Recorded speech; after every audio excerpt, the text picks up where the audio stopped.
Olá, sejam todos muito bem-vindos à Plataforma do Conhecimento, uma iniciativa dos Conselhos Federal e Regionais de Administração.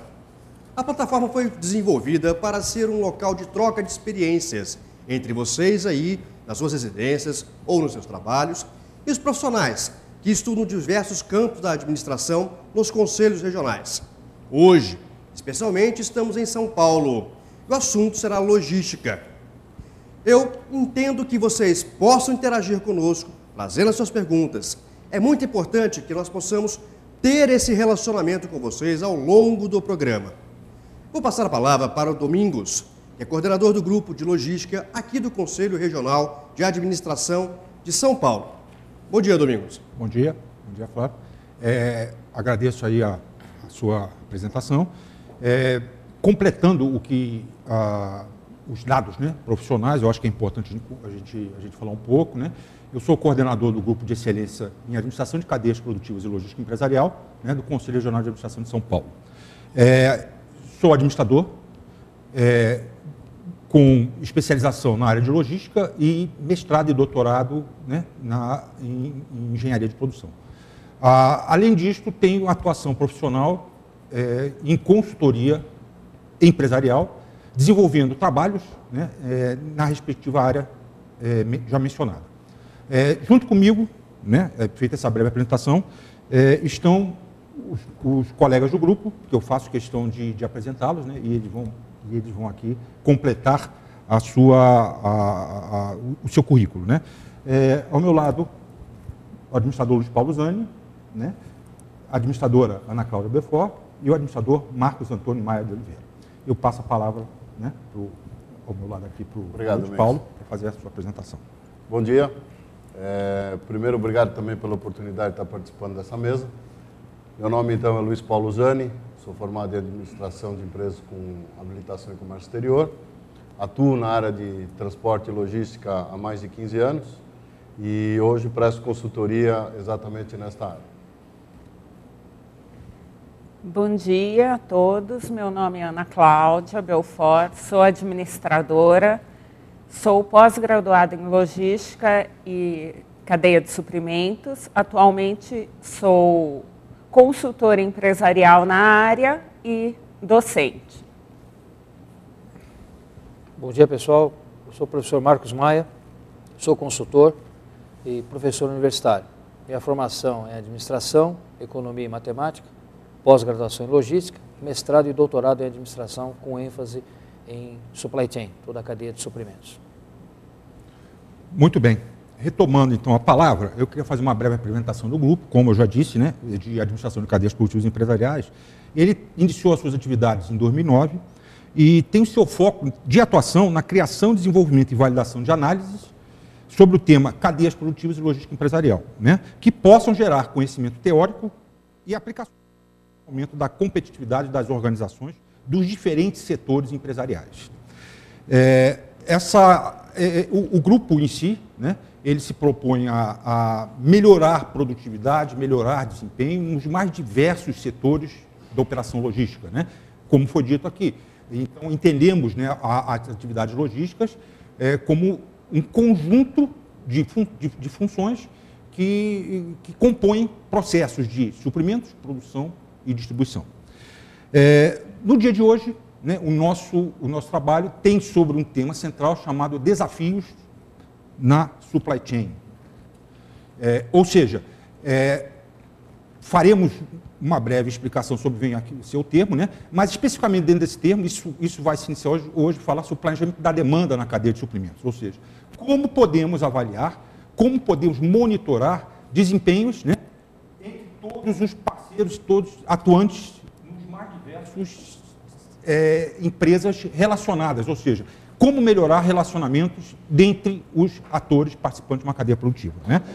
É importante este contexto, considerando que o ideal seria que nós tivéssemos sempre uma produção e uma demanda equilibradas, o que na prática é inexistente, né? A gente sabe que existem variações contínuas, né, e permanentes entre todas as empresas que participam de uma determinada cadeia, bem como, né, as operações, principalmente de varejo, né, geram necessidades que não são totalmente atendidas, né?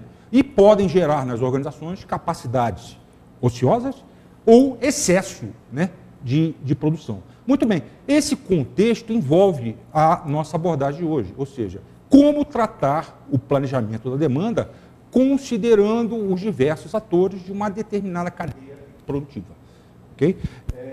Esse processo assume uma posição significativa dentro do contexto da logística, mesmo porque este é o papel da atividade logística, né? Conciliar, né, demanda, né, produção e demanda da melhor forma possível.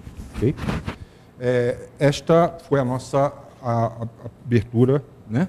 E o nosso primeiro bloco de discussão, trata justamente do tema planejamento da demanda na supply chain.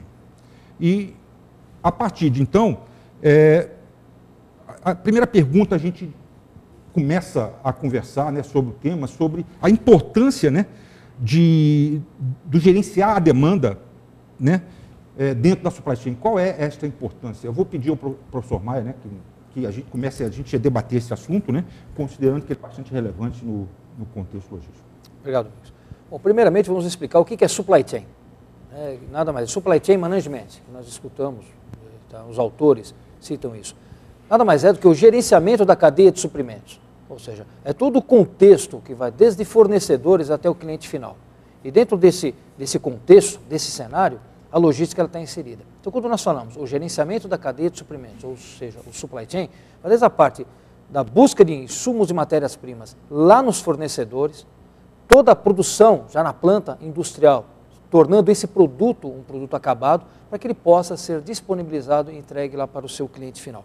Logicamente que cada cadeia de suprimentos, dependendo da área de atuação, dependendo do produto em si a ser disponibilizado ao público, o cliente final, muitas dessas cadeias apresentam particularidades específicas.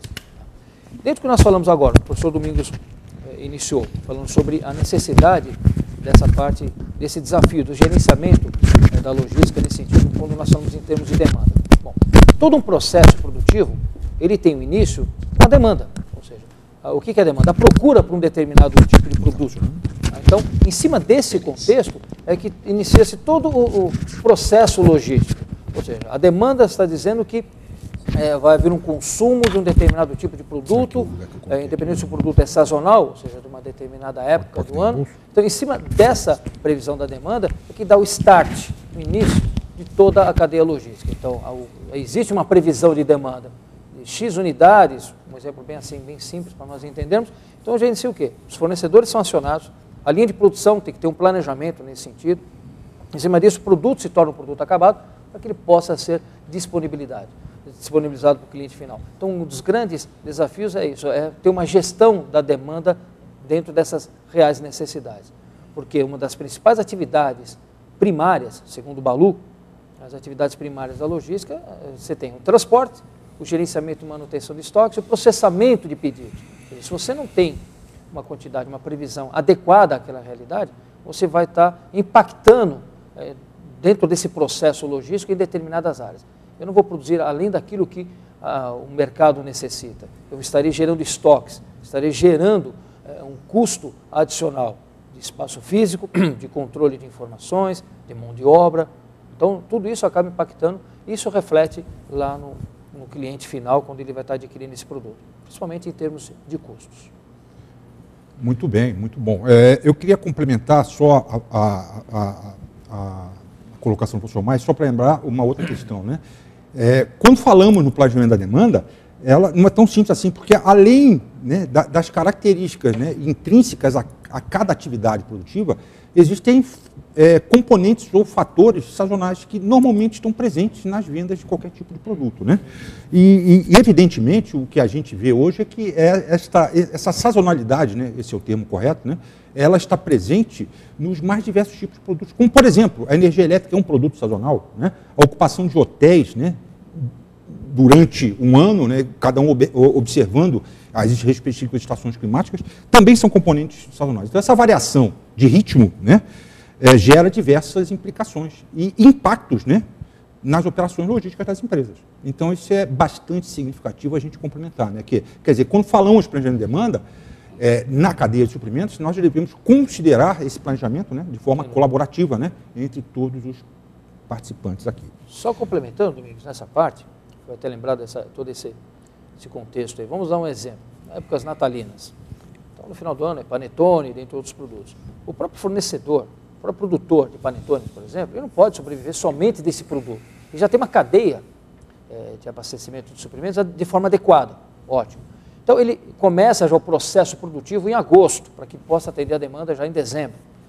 E o restante do ano, o primeiro semestre, basicamente. Ele já tem uma estrutura, quem produz panetone é a mesma empresa que pode estar produzindo em determinada época do ano, com essa sazonalidade, ovos de Páscoa, outros tipos de produto. Ele aproveitar e otimizar toda essa cadeia de suprimentos. Isso faz com que realmente a logística ela se torne cada vez mais eficiente, né? Ou seja, seja eficiente e eficaz, utilizando toda a estrutura já existente. Só para complementar isso que o professor Domingos iniciou. Professor Maia, eu gostaria de pegar um gancho, até é interessante dentro do próprio exemplo do panetone, se nós voltarmos um pouco na história e analisarmos como consumidores, nós conseguimos notar que uma determinada marca, em determinado ano, produziu X quantidade de panetones, né? Então você vê que após o Natal existia uma sobra muito grande. Ano seguinte, essa sobra veio diminuindo. Esse é um ajuste de acordo com o consumo, com a área e com a característica desses consumidores e dessa área geográfica do país. Então, é um exemplo simples, mas prático e, nas nossas vistas, é bem claro que este excedente de produtos veio se ajustando conforme esta demanda de mercado. Isso se deve ao quê? A este estudo, a esta análise de consumo, a esta análise de mercado. Uma outra coisa que eu achei interessante quando o professor Maia citou, quanto à cadeia de suprimentos, é que até um tempo atrás nós falávamos de logística, e logística literalmente englobava tudo. Não, logística é uma parte integrante da cadeia de suprimentos. Nós falamos em transporte e levamos diretamente à área de logística. Mas transporte é somente também uma parte integrante do processo de logística. Então, é bom que a gente tenha clareza e um bom entendimento do que é a cadeia de suprimentos, né, e o que ela envolve, desde a contratação da sua matéria-prima para o suprimento do seu produto ou serviço, até a entrega do produto final ao seu consumidor. Muito bom. Até gostaria de complementar que esta é uma confusão que existe há muito tempo e persiste, justamente nessa diferença entre logística, entre cadeia de suprimentos e, afinal, qual a importância de tudo isso? Na realidade, o que nós temos é uma cadeia que ela começa desde, como Zani bem falou, desde o fornecimento da matéria-prima até a efetiva entrega ao cliente. Só que o que nós não podemos esquecer jamais é que tudo começa no cliente. Então, por isso, o planejamento de demanda é tão importante. Não podemos planejar uma entrega, um recebimento, uma produção sem termos a certeza de qual a demanda. E isso pode causar implicações, inclusive negativas, dentro de uma empresa. Conhecer bem o seu público, né? Exato. Hoje nós identificamos assim uma empresa, é fácil de você identificar, e cada vez mais fica mais claro, uma empresa você consegue identificar a área de produção, a área de marketing, a área comercial, mas tem uma área ali no meio, a área de logística, que tem a responsabilidade de abastecer a linha de produção e depois entregar o produto lá para o seu cliente final. Se você não tiver essa integração de forma eficiente, sinergia, né? Sinergia entre essas áreas, nada mais é do que isso, é o supply chain.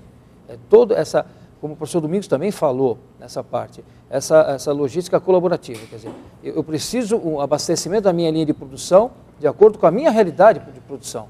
Eu não vou gerar estoques, eu tenho espaço físico de insumo e de matéria-prima para depois começar o processo produtivo. Nós imaginássemos isso, né, Zani? Você também conhece muito bem, que trabalha nessa área internacional. Vamos dar um exemplo, a indústria automobilística. O que seriam das montadoras se elas tivessem que ter a preocupação de saber se está faltando pneu, roda, banco, painel? Hoje não, hoje uma montadora, a função principal dela é inovação. é tecnologia. Ela tem que ter uma estrutura logística. Os operadores logísticos atuam nesse sentido, abastecer a linha de produção.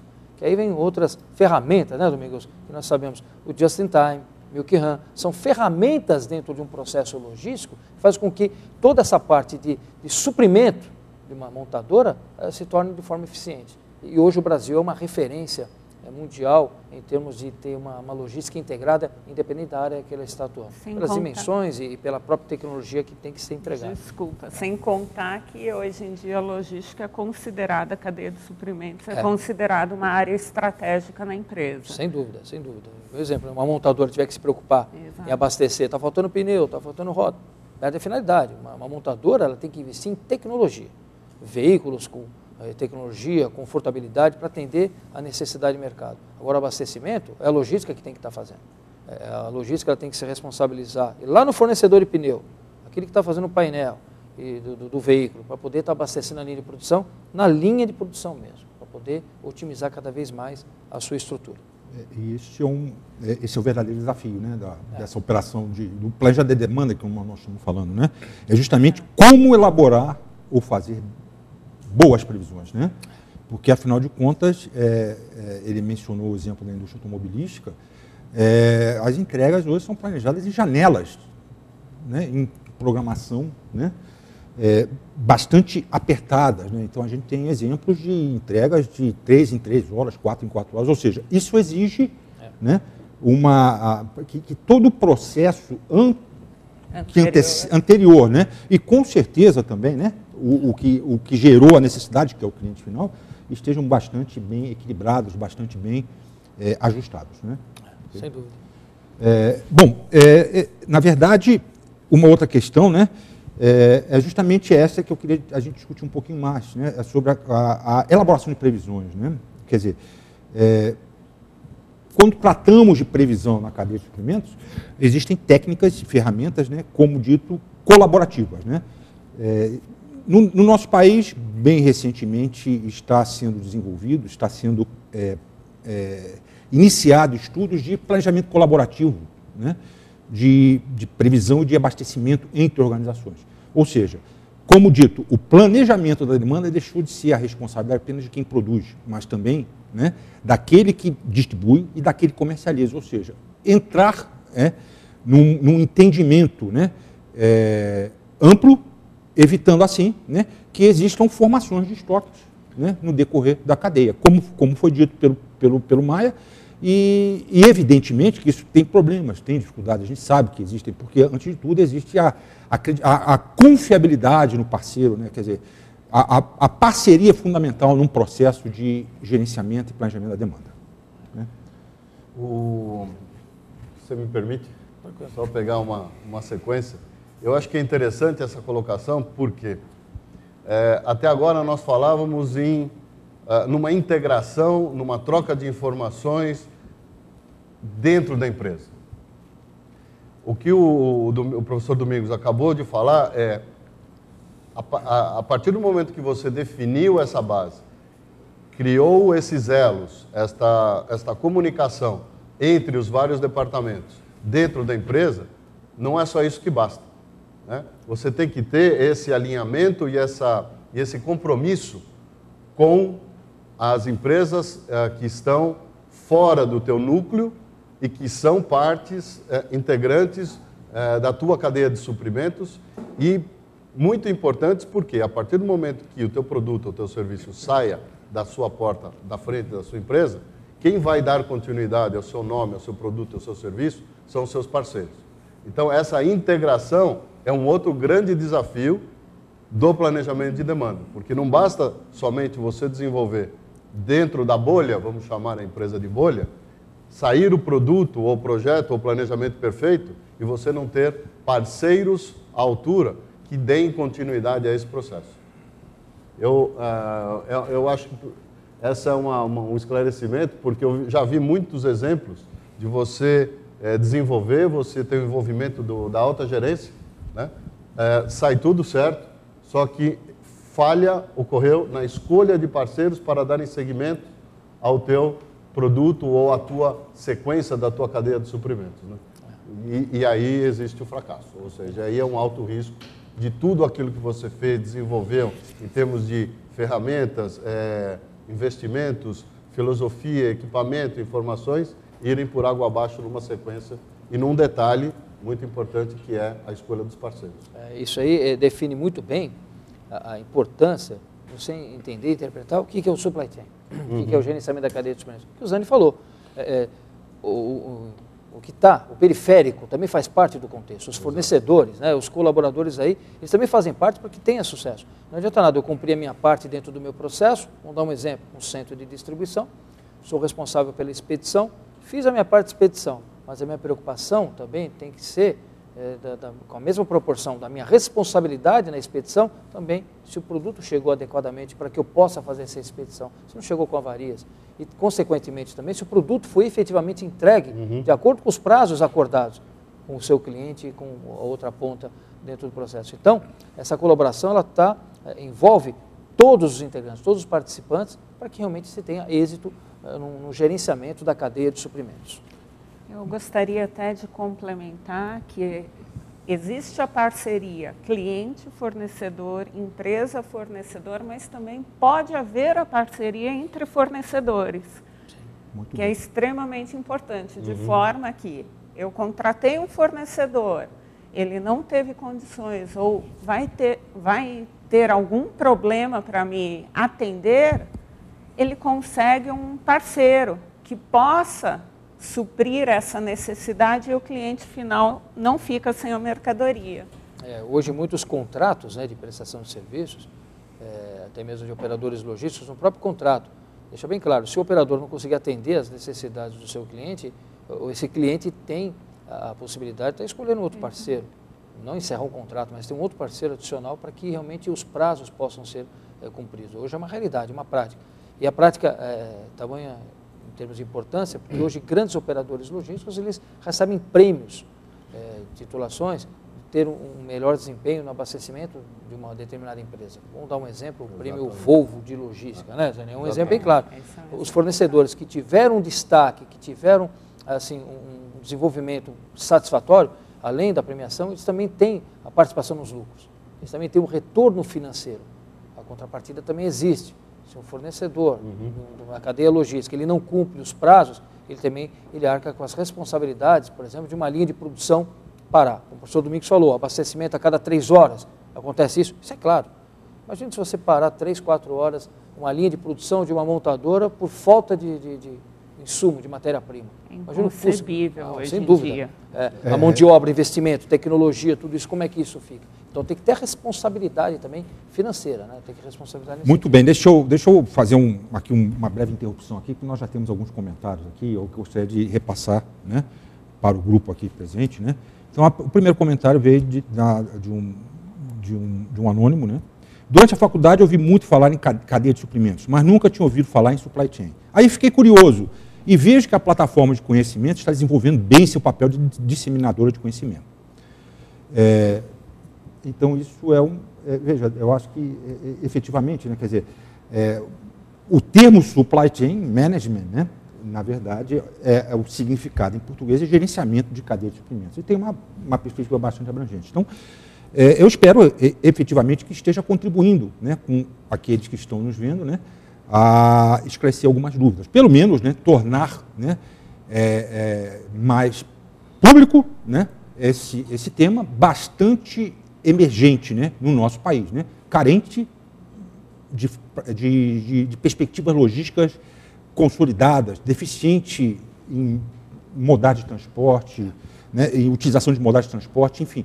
Essa questão é bastante importante, por isso que essa nossa proposta está aqui com vocês. Professor Domingos, eu acho que é interessante porque, ao longo dos anos, não é um defeito, eu acho que é até uma própria tendência nossa de assimilar palavras e títulos em inglês, né? E, ao mesmo tempo, você tem esse paralelo no campo acadêmico. E, ano após ano, eu venho notando que a substituição dos nomes originais em inglês, passando para a nossa nomenclatura no português e passando isso no nível acadêmico, vem esclarecendo e vem abrindo o entendimento, tirando este tipo de dúvida. Quer dizer, eu sempre escutei falar de supply chain management, mas eu sempre escutei falar de cadeia de suprimentos, mas nunca escutei falar de supply chain ou vice-versa. Então, eu acho que dentro do campo acadêmico, essas expressões estão sendo, ao mesmo tempo, colocadas de lado vagarosamente, ainda para manter uma inter-relação com o título brasileiro. Para quê? Para que nós tenhamos a visão do nosso mercado em cima do nosso título. Né? Isso evita esse tipo de confusão. Isso já está sendo adotado pelo sistema acadêmico já há algum tempo para esclarecer isso. Eu também tenho que esclarecer bem, por exemplo. Até aqui eu falei o termo just in time. O que é just in time? Entrega no prazo, exatamente no tempo certo. Então, significa que é uma ferramenta que é utilizada por algumas empresas para poder estar abastecendo uma cadeia de produção, início de uma cadeia de produção, sem gerar estoques. Então, just in time é entregar exatamente no prazo certo, de acordo com o que foi acordado. A mesma coisa, gerenciamento da cadeia de suprimentos. Nada mais é do que o supply chain management, quer dizer, o gerenciamento de todo esse contexto. Muito bom. Nós temos aqui um outro comentário, também via fórum, né? Como administrador e geógrafo, me interessa, além da perspectiva da logística integrada, as relações dela. Muito bom. De modo específico e da circulação, de modo geral, na produção e reprodução do espaço. É inegável os reflexos que as inovações tecnológicas têm gerado nos processos produtivos e, consequentemente, na construção do espaço geográfico, o que torna relevante extrapolar a questão logística de seus aspectos técnicos, de custo e de eficiência, embora não sejam aspectos disparadores de muitas mudanças, e entender a logística em uma perspectiva geográfica, como propulsora de transformações socioeconômicas que se refletem na organização do espaço. Eu acho que esse comentário é muito pertinente. E com certeza, deve ser pensado, né? É óbvio, né, que quando nós tratamos da perspectiva, né, até do nosso grupo, num primeiro momento, buscar a melhoria do desempenho das organizações. Né? Evidentemente que nunca podemos deixar de lado, né, que isso não tem influência, né, no ambiente que nós vivemos, né, e na sociedade que estão inseridos, que também tem que ser considerado um projeto logístico, seja ele qual for. Né? Então, esse projeto logístico, né, tem que pensar qual será o impacto dentro do ambiente, né, da sociedade como um todo, né, e de forma a reduzir ou minimizar problemas outros que possam advir, né, do mau uso, né, desse espaço. Né? Então, é muito pertinente. Alguém quer fazer algum comentário a respeito dessa? Eu acho que eu gostaria, nessa sequência, eu acho que hoje várias empresas, das dimensões que tem o Brasil, várias empresas hoje, no seu planejamento estratégico, estão levando em conta, justamente, vou dar um exemplo do minério de ferro. Pega uma Vale do Rio Doce, você pega a indústria de carne e de frango, centrada no sul, já transferindo fábricas para o centro-oeste. Essas empresas têm o quê? A preocupação da produção e da distribuição desse produto, né, dentro do território nacional e também para exportação, ou seja, a localização geográfica, ela não só influi no desenvolvimento da economia local, mas sim no projeto logístico, onde ele vai ter melhor aproveitamento do tempo, melhor distribuição do produto a ser jogado no mercado interno ou exportado. Ou seja, ele tem que ter vias de transportes e tem que estar próximo ao litoral, para portos, no caso da exportação, ou para a distribuição de grandes centros de consumo. Então, isso hoje, dentro do planejamento estratégico da empresa, é parte integrante. Por quê? Não adianta você produzir no Rio Grande do Sul e o teu mercado de consumo está no Rio Grande do Norte. Né? Então, isso vem sendo analisado a cada dia e isso vem trazendo melhorias, tanto para a economia local, quanto para a economia interna da empresa. Um exemplo até mesmo, claro, só complementando isso, e também a pergunta, né, dessa parte de espaço utilizado, a logística ela tem essa preocupação e as empresas também têm essa concepção. Era impensável, alguns anos atrás, você pensar que as montadoras elas sairiam do ABC, na região de São Paulo. Hoje nós temos montadoras no interior de Goiás, nós temos no sul, Gravataí, Camaçari, em outros locais, nós temos montadoras que se elas foram para lá, porque tem uma estrutura logística adequada, tanto na parte de abastecimento da sua linha de produção e também no fluxo de disponibilização desse produto, ou seja, o produto acabado. Né? Isso até complementando, Maia, Zani, Domingos, o que eu vejo de extremamente importante nessa questão localização e espaço é que os próprios governos, eles estão vislumbrando isto. E aí passam a gerar incentivos fiscais. Com certeza. Existem outras implicações Exato. que envolvem, né, essa então, perspectiva, isso né? possibilita também o crescimento E lógico, da economia local. Da economia local também. Você está gerando emprego, você está levando mais fornecedores, você está levando progresso, você está aquecendo a economia local. Por quê? Você gerando emprego, você vai ter consumo. Consequentemente, aquela região ela vai ter o seu benefício também. Daí o motivo dos governos municipais incentivarem, né, esses incentivos fiscais. Aí. E como você falou, por exemplo, a Vox hoje conta com um CD em Vinhedo. Distribuição interior de São Paulo. Temos uma pergunta da Bruna do Ceará. Um abraço para o Ceará, né? Belíssimo estado, né? Então a Bruna pergunta nos pergunta sobre um dos desafios atuais na supply chain management é o gerenciamento da demanda. Por que é tão importante este processo? Eu não sei, eu acho que... Posso? Pode falar, com certeza. O que acontece? Nós temos uma grande implicação para uma empresa se a empresa não conhecer o seu público-alvo. Então, primeiro passo, não basta eu definir um público-alvo sem ter ideia se esse público vai me proporcionar uma comercialização, condições de demanda. Então, hoje em dia, estudar a demanda é um passo importantíssimo para que a empresa continue no mercado ou para que ela ingresse. Eu preciso conhecer quem eu vou atender, qual a quantidade, o que isso vai me proporcionar.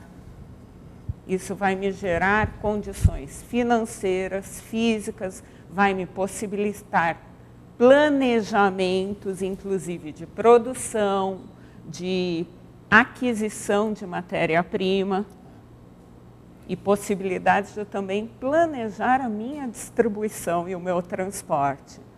E hoje o que a gente tem muito até em voga é outro conceito em inglês, né? Zani, Maia, Domingos, que é Sales and Operation Planning, que nada mais é do que o quê? Um planejamento de operações, de vendas, e isso envolve todas as áreas, sem exceção. Só que a base, o início de tudo isso é a demanda. Sem planejar a demanda, eu não consigo planejar o funcionamento da empresa, principalmente se for uma indústria. E principalmente, né, nesse planejamento também envolve até mesmo a forma como esse abastecimento, esse suprimento vai acontecer. Eu dou um exemplo. Então, eu sei que vou ter uma demanda X de determinados itens num determinado período. Não quer dizer que eu tenho que abastecer a empresa que vai efetuar a distribuição desse produto de uma vez só. Não. Isso envolve também as quantidades, os prazos, de que forma que esse atendimento ele vai acontecer, ele vai ocorrer. Então, como que isso vai acontecer? Eu quero lotes mais específicos, com 10, 15 itens por caixas, ou então um volume X por dia, semanalmente, diariamente. Como que tudo isso vai acontecer? Porque as empresas, elas têm, como a gente falou até o exemplo das montadoras, o foco principal hoje das empresas, cada vez mais, elas estão focando naquilo que elas sabem fazer, no seu negócio principal. Exato. Então, ela não está preocupada, né, se vai faltar insumo para produzir, não. Ela desenvolve pesquisa e desenvolvimento dentro da empresa, ela desenvolve novos produtos, aplica, investe em inovações, para que realmente ela possa atender o seu mercado. E para atender essa demanda, e essa demanda ela também tem que ser adequada de acordo com as reais necessidades desse cliente que ela tem para poder atender lá o consumidor final. Então, esse planejamento, o gerenciamento da demanda, ou seja, da procura, ela tem que integrar outras áreas e também envolve até essa parte de distribuição, de disponibilização do produto. Que nem um autor que é conhecido nosso aqui, o Bertaglia, ele fala que o gerenciamento da cadeia de suprimentos começa com o planejamento, né? Depois você tem a parte de suprimentos em si, você tem a parte de produção entendeu? Além de produção, e a disponibilização, ou seja, a distribuição. Então, envolve outras áreas. Eu vou atender a demanda, então vamos fazer um lote de 500 unidades, pronto. Não, se é 500 unidades que têm que ser atendidas, como que eu vou disponibilizar esse produto? De que forma? Para não gerar estoques nas pontas também. Então, o gerenciamento da demanda envolve também esse contexto, esse cenário. Muito bom. Ok. Temos outra pergunta, via fora aqui, né, do administrador Isaías de Brasília. Senhores, parabenizo o sistema CFA-CRAs pela iniciativa e pelo assunto abordado. Entendo como sendo de extrema relevância. Esta é uma forma de nós tornarmos visíveis à sociedade e fazermos aquilo que dispomos a fazer, administrar. Muito bem. Gostaria de ouvir dos senhores como nós, administradores, poderíamos colaborar com a indústria farmacêutica e com o sistema de saúde brasileiro, a fim de evitarmos desperdício de medicamentos, o desabastecimento de insumos básicos para a manutenção da saúde pública, etc. Sei que o sistema viário é precário, mas como a cadeia logística poderia nos ajudar? Como o governo poderia se beneficiar da supply chain? Uma boa pergunta. Que a gente põe. Eu só tenho uma questão aqui. Nós vamos excluir dessas respostas, né, o aspecto político, né, e que a gente observa, porque isso realmente, se a gente for por esse caminho, a gente vai chegar à conclusão de que nada tem jeito, né, e que não é isto, né, nós temos que fazer o possível para sempre construirmos, né, e não destruirmos, né. Então, é possível melhor? Com certeza, basta querer, né. Quem queria comentar essa pergunta inicialmente? Eu poderia dar não é exatamente uma área a gente chama, de novo, um acrônimo em inglês, de expertise, ou de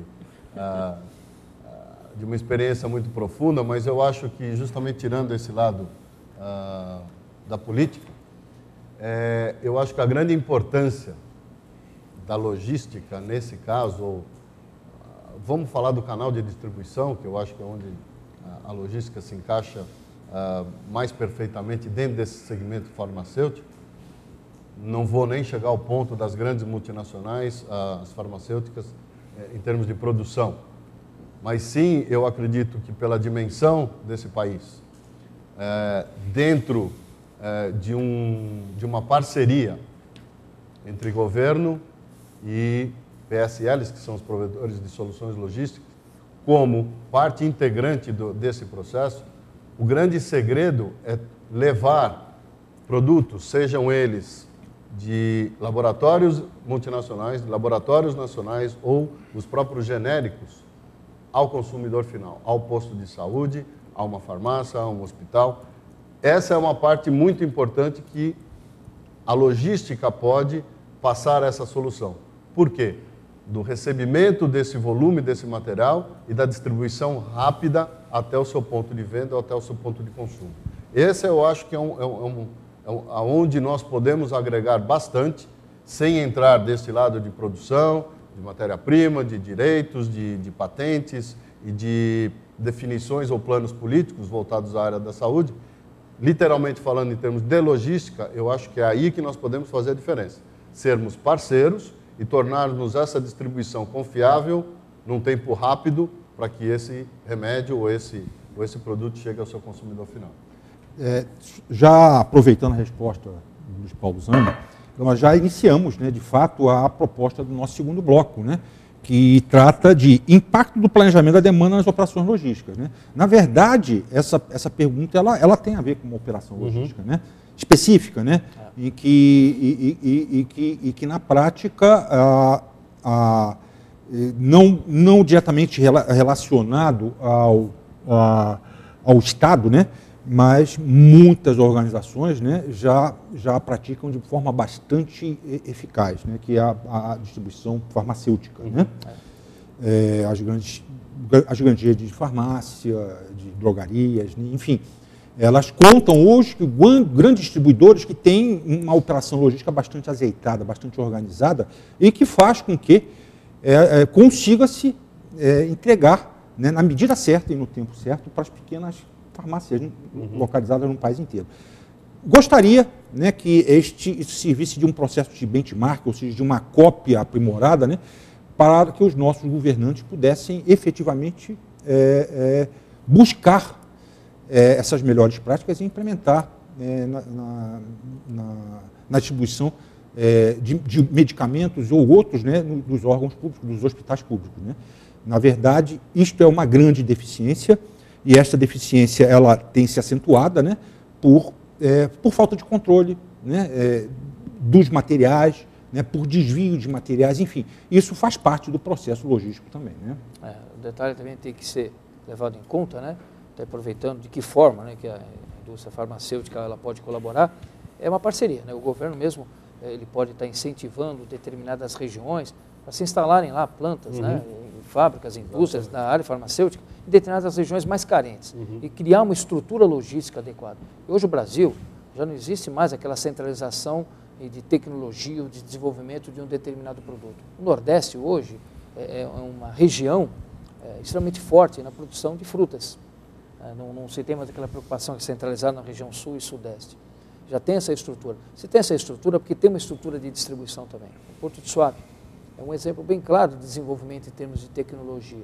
Então, seria essa parte, a indústria farmacêutica, ela tem incentivos em determinadas regiões, onde a necessidade, onde a carência é maior, consequentemente, vai ser desenvolvido também uma estrutura de distribuição naquela região. Isso vai facilitar em termos de tempo, prazo e também custo.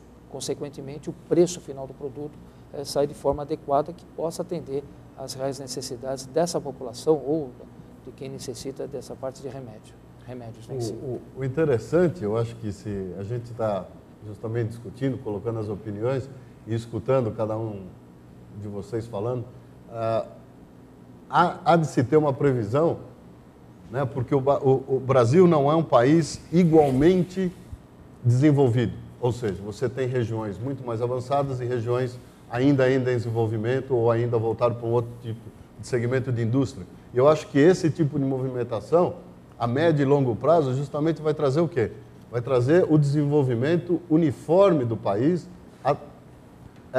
com consequência dessas mudanças, dessas movimentações e dessas atitudes. Porque se nós continuarmos ainda, né, com o desenvolvimento ou com 70%, 80% da economia em região sul, sudeste e um pouco no centro-oeste, quer dizer, o que acontece com o resto do país? Então, com essas modificações, isso leva o progresso, o desenvolvimento, tanto social e econômico, para outras regiões do país, fazendo com que o país, então, comece também a se desenvolver uniformemente.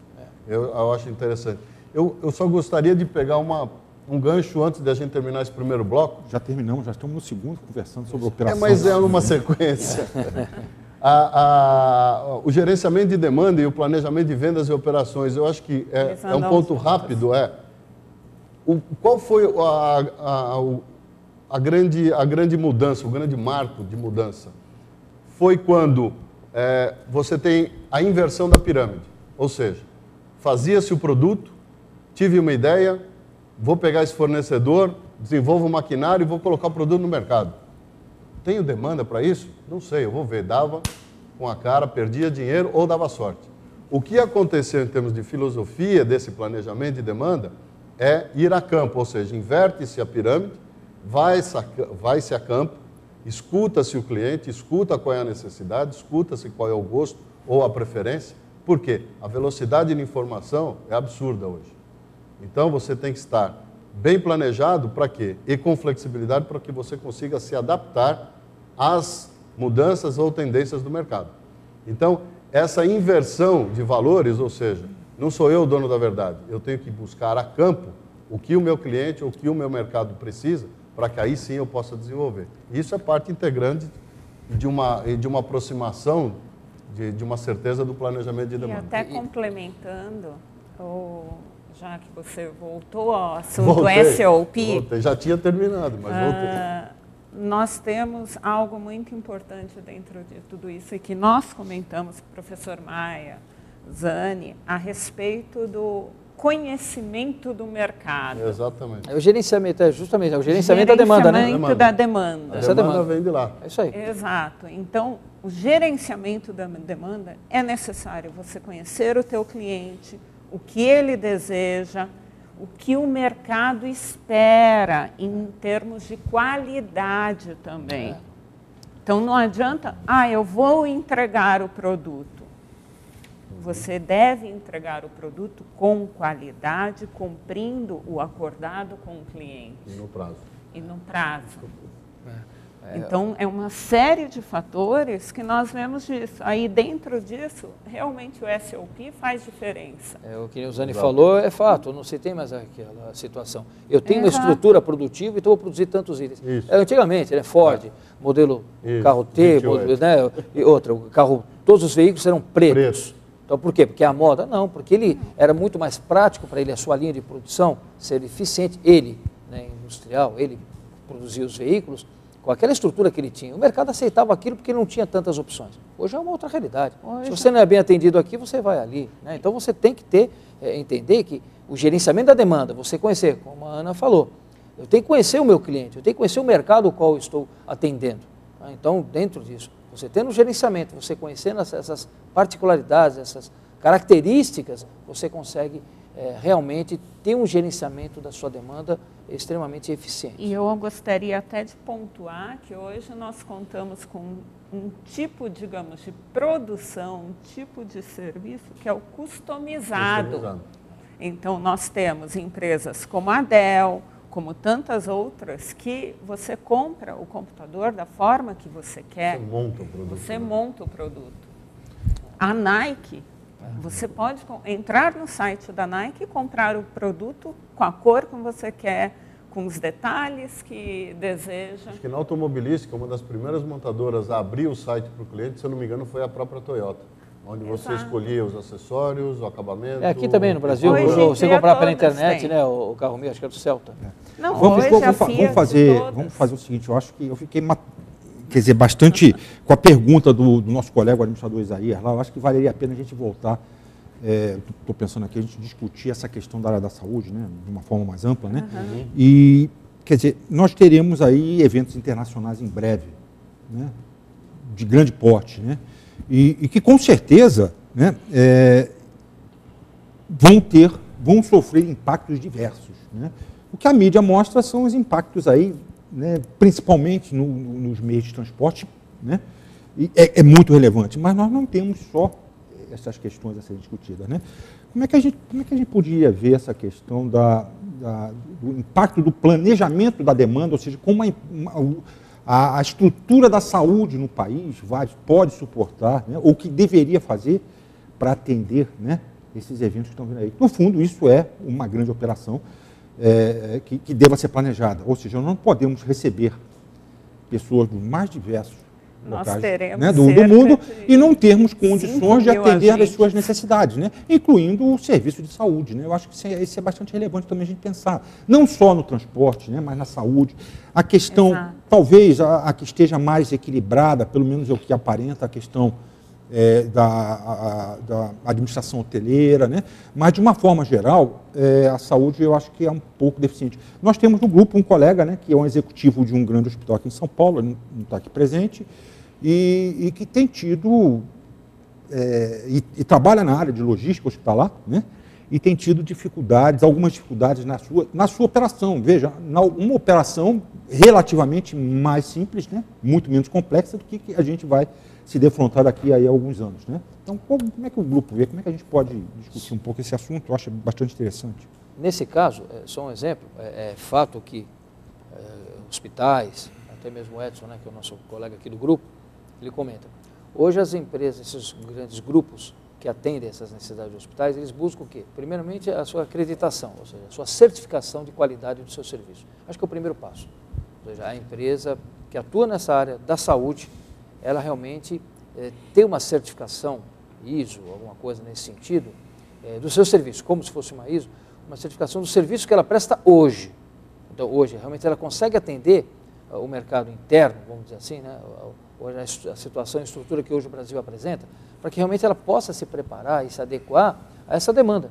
Que é fato, né? Grandes eventos acontecerão aqui. E a logística está intimamente ligada nesse contexto. Você vai ter uma Copa do Mundo, você vai ter uma Olimpíada, dentre outros eventos. Isso gera uma movimentação muito maior de pessoas e também o foco fica aqui no Brasil. Logicamente que nós não queremos ficar famosos aí por não atender a necessidade desses grandes eventos. Então, nessa área da saúde, é uma preocupação muito grande também.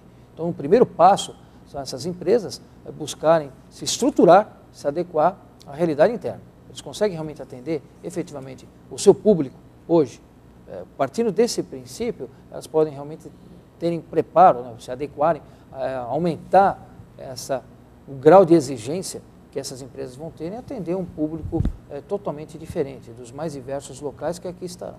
Então, o primeiro passo seria isso, né, Domingos? Essas empresas, elas buscarem primeiro essa acreditação, ou seja, o seu selo de garantia de serviço prestado na sua respectiva área, o primeiro passo. Realmente ela possa se adequar mais à frente. Então, complementando não, na verdade nós já temos aqui uma pergunta e que parece que casou aí com esses nossos comentários aqui, né? Então, ela veio da administradora Neide Filha, e, prezados senhores, excelente tema. Peço que comentem sobre a importância do planejamento logístico para a Copa do Mundo no Brasil, né? Na verdade, a gente começou a falar, um dos grandes eventos é esse, né? Então, essa perspectiva do planejamento logístico, ele é muito mais amplo do que simplesmente transportar pessoas. É bastante relevante, sim, mas a gente tem que pensar de forma mais holística, né? Uma abordagem mais ampla, né? Então, nessa parte, até vou falar uma preocupação, eu coordeno um curso até uma referência aqui no Brasil, um curso de logística aeroportuária, na FATEC de São Paulo, uma instituição pública, e uma das preocupações que a gente tenta passar é entender a estrutura que se tem que ter dos aeroportos.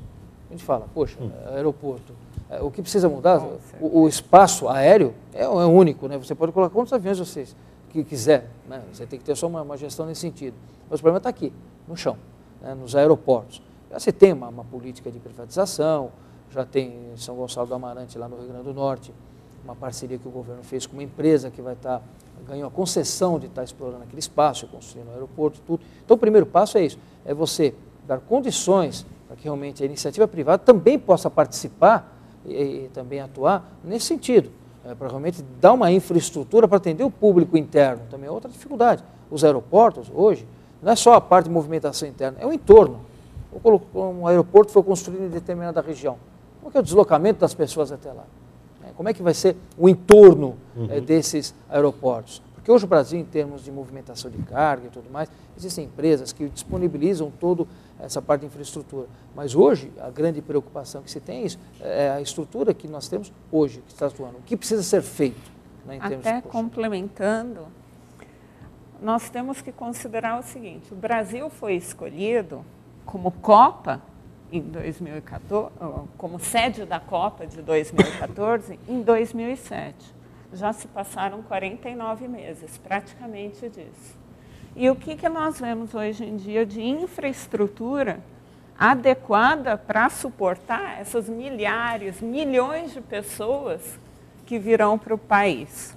Ainda nem os estádios, mas... Só de agentes da FIFA nós teremos cerca de 5 mil. Fora populações de 207 países que certamente virão ao Brasil. E aí nós temos o quê? Será que o Brasil vai suportar? Então, é um caso que nós vemos que o Brasil se preparou sob algum aspecto. As empresas algumas estão se antevendo, porém, para que não haja um apagão logístico, Exato. Nós precisamos, de novo, planejar, prever uma demanda, preparar estruturas para atender essa demanda. Hoje e é fato, até né? Gostaria de uma opinião sua, Zani, a respeito. Eu acho que se nós levarmos em conta a parte dos grandes eventos, como a Copa do Mundo, depois das Olimpíadas, é um planejamento que o Brasil já há algum tempo atrás já deveria estar fazendo. Vou dar um exemplo simples do apagão da energia elétrica em 2009. Falta de planejamento? Com certeza. A população continua crescendo, a economia continua crescendo, o consumo continua crescendo, isso resulta num consumo maior de energia, onde as bases não foram planejadas, obras disparadas, e geralmente são obras de médio e longo prazo. Tanto para os eventos que estão por vir, né? Tanto para o próprio crescimento do país, o que acontece? Nós continuamos e vamos continuar correndo contra o relógio. Vamos disparar obras, vamos assumir compromissos, mas que, ao mesmo tempo, são obras de médio e longo prazo para que a gente tenha esta estrutura para uma determinada demanda, hoje planejada ou existente. O que acontece, e uma grande dúvida, um grande ponto de interrogação nisso tudo, e isso já eu levo para dentro do PAC, é se dentro deste planejamento, dentro dessas obras, após as suas conclusões, como vai estar a demanda nesta mesma época? Já vamos estar no nível de equiparação entre oferecer o serviço e atender a demanda, ou vamos atingir esse patamar e a demanda já vai estar lá em cima? Então, este tipo de planejamento, hoje, num lado muito mais sério, está sendo feito pelo Plano Nacional de Logística e Transportes. Ele visa, principalmente, o estudo e o desenvolvimento dos 4 modais, né? O aéreo, ferroviário, fluvial e o rodoviário.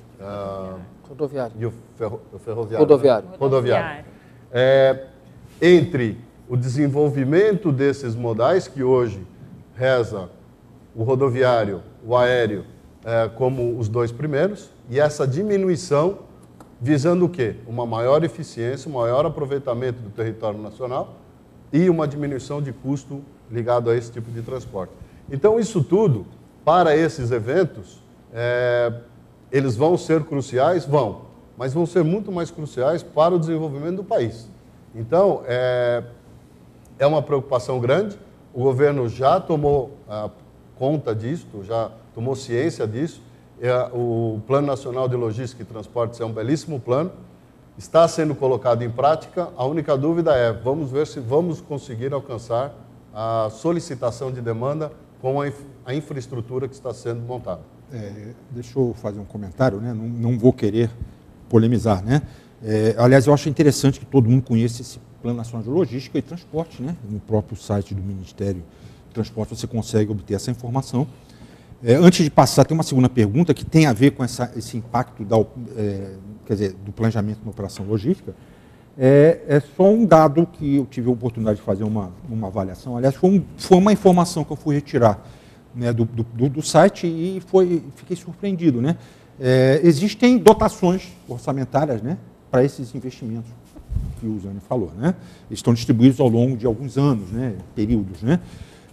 Do último período, né, esse foi um dado do ano passado, né, existia uma imobilização de recursos e mostrava-se lá de que essa imobilização de recursos só foi efetivamente empenhado 10%, 15%, 15%, né? Exato. Então, isso mostra que o plano existe, mas a ação não está, né, sendo realizada, né? Infelizmente, isso faz parte da nossa gestão pública. Né? Não foi polêmica, foi concordância. Desculpe, não foi nem polêmica, foi concordância. Porque isso mesmo, você vê um belíssimo plano e a execução ainda não está andando. Né? Desculpa, Ana. Imagina, que o que nós vemos? O Brasil está tentando, as empresas, o governo, deixar de sofrer o impacto por reação e começar a se prevenir. A ser proativo. Exato. Tem uma segunda pergunta aqui, que também contribui bastante, né? Mudamos agora da água para o vinho, né? Vamos passar para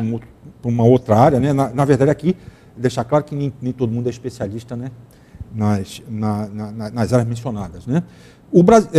A pergunta do Gilvaldo Hora, da cidade de Paulo Alonso, Bahia. Um abraço à Bahia, excelente estado também, né? Quer dizer, na verdade, o Brasil é bonito, né, de qualquer jeito, né, em qualquer lugar. O Brasil é considerado por muitos... Bom dia. O Brasil é considerado por muitos especialistas da agroindústria como o celeiro do mundo, fator devido aos seus fatores geográficos. No entanto, este celeiro precisa de desenvolvimento logístico, principalmente no processo de escoamento, tendo em vista que os produtos oriundos desse setor necessitam de cuidados específicos, já que são mais perecíveis. Perfeito. Diante deste contexto, gostaria de saber quais são os principais gargalos na distribuição física destes produtos, bem como os principais avanços apresentados no cenário brasileiro. Bom, isso é só, dando até uma boa pergunta interessante. O principal problema que se tem nessa parte da agroindústria é o transbordo, né, que você tem dos produtos. Muitas vezes você tem lá o porto e você não tem essa inter ou multimodalidade dos modais, ou seja, da forma de movimentar esse produto. Você tem uma infraestrutura portuária até que atende relativamente, mas você tem que fazer todo o transbordo dessa carga, desse produto, para outros modais.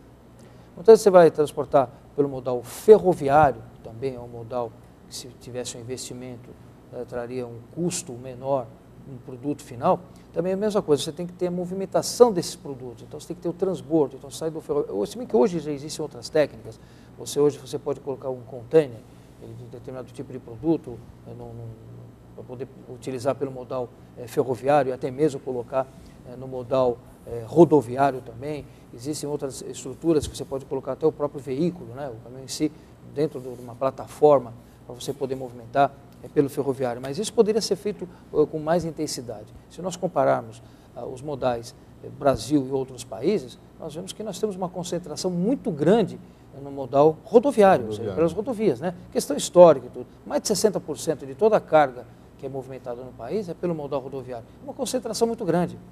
Nós pegamos outros países, Estados Unidos e tudo mais, tem um investimento maior no ferroviário, que você leva uma quantidade maior, isso de conhecimento, com um custo, consequentemente um custo menor. Então o que existe é isso, o grande gargalo é nessa parte de transbordo, da infraestrutura que você tem, onde acontece essa produção, o escoamento acontece ali, dessa parte de movimentação já do produto em si, dos grãos em si, especificamente. Então eu tenho que ter uma infraestrutura para poder estar movimentando isso, movimentando toda essa carga de forma adequada.